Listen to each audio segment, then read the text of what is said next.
Going green refers to many different ways you can choose more environmentally friendly behaviors over those that are less environmentally friendly. Starting to go green can mean taking baby steps, where you gradually replace a few things you might do on a regular basis with other things you can do that won't cause such debt to the environment. Some examples of baby steps are replacing basic incandescent light bulbs with fluorescent ones, recycling cans, paper, and bottles, planting drought-resistant plants, using heat and air conditioning less, carpooling, walking, or biking to work, turning off power equipment when you leave your home, not leaving the water running when you're brushing your teeth, purchasing cleaning products that are biodegradable, purchasing food products locally, especially those that are organic and promote sustainable farming and animal husbandry methods. Sustainable agriculture is a method of growing crops while protecting the environment, making a sizable profit, and leading to successful communities of farms. Reliance on sources not available at the farmland, like water, soil nutrients, and appropriate amounts of sunshine, is considered unsustainable because the farm cannot self-perpetuate. There are some general rules for sustainable farming.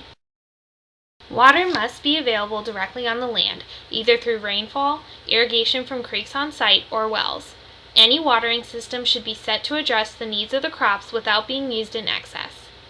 Most pesticides are not used, as these can have a lingering impact on the environment, as well as on the people who consume whatever products are grown.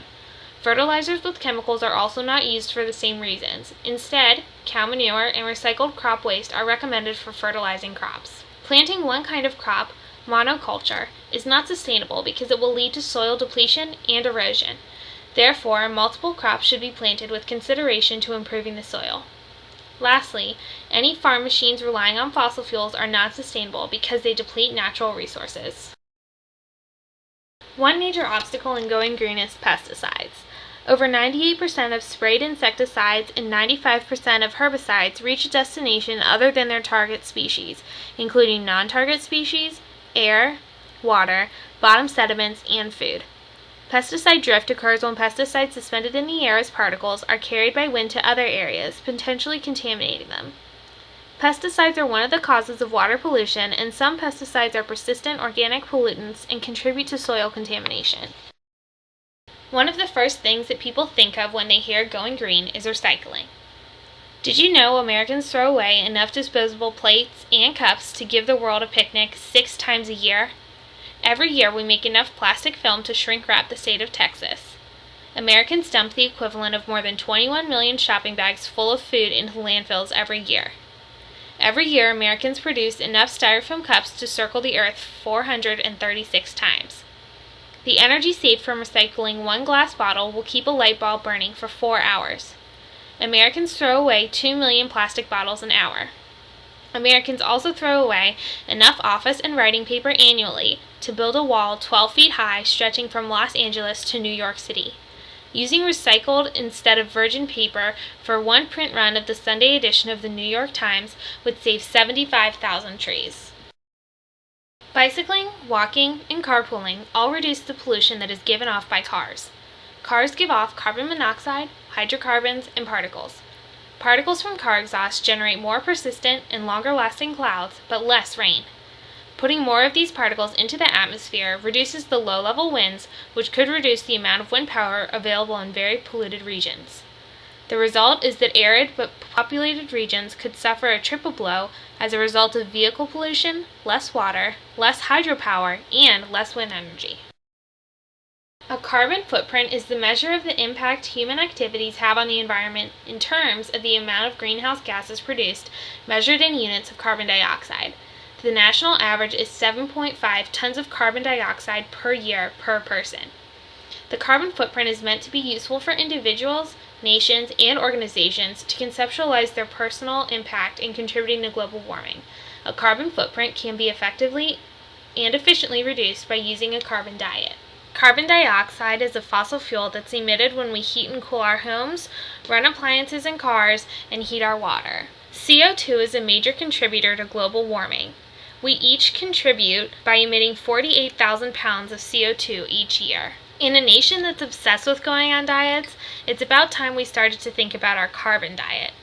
By reducing the length of our showers by 2 minutes, we can reduce our carbon emissions by 340 pounds per year. By replacing our incandescent light bulbs with fluorescent light bulbs, we can reduce our carbon emissions by 50 pounds per year. If the average American family recycled all of their paper and plastic products, they would reduce their carbon emissions by 1,000 pounds per year. When it comes to appliances, having an ENERGY STAR refrigerator whose seals work properly will reduce our carbon emission by 700 pounds a year. We can also reduce our CO2 emissions when it comes to laundry.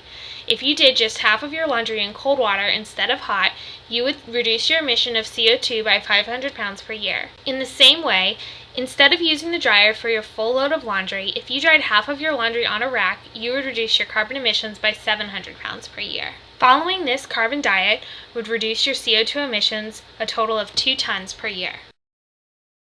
Voltage vampires are appliances that suck electricity even when it's not in use. Some examples of these are the toaster, microwave, television, computer, cell phone charger, coffee makers, and even your clock radio.